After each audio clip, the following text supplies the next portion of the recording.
La letteratura esaltò fino ad oggi l'immobilità pensosa, l'estasi, il sonno. Noi vogliamo esaltare il movimento aggressivo, l'insonnia febbrile, il passo di corsa, il salto mortale, lo schiaffo e il pugno. Noi affermiamo che la magnificenza del mondo sia arricchita di una bellezza nuova, la bellezza della velocità. Non v'è bellezza se non nella lotta. Nessuna opera che non abbia un carattere aggressivo può essere un capolavoro.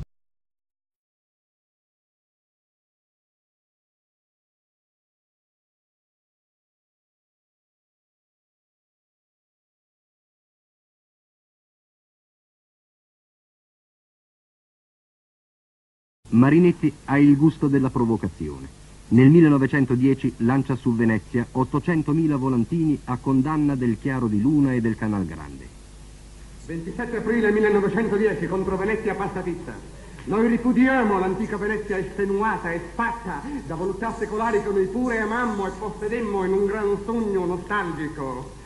Ripudiamo la Venezia dei forestieri, mercato di antiquari, falsificatori, calamita dello snobismo, dell'imbecillità, universali, letto sfondato da carovane, damanti, semicupio ingemmato per cortigiane cosmopolite, cloaca, massima del passatismo.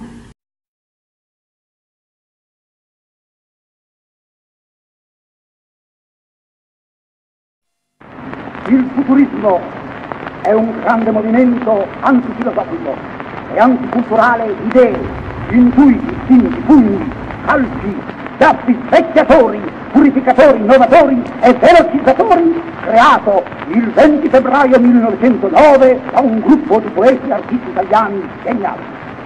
Tra le tante definizioni io prediligo quella data dai geografi.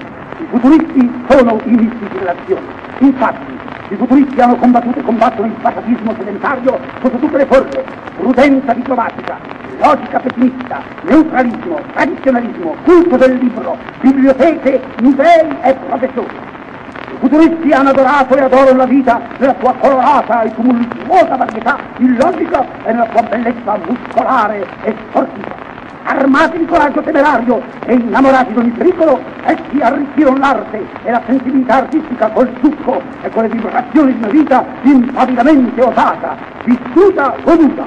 Creare vivendo, talvolta contraddirsi, affermare, lanciarsi, battersi, resistere, riattaccare, lanciarsi di nuovo, indietreggiare mai, marciare, non marcire.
La vittoria delle parole in libertà futuriste è ormai un fatto compiuto.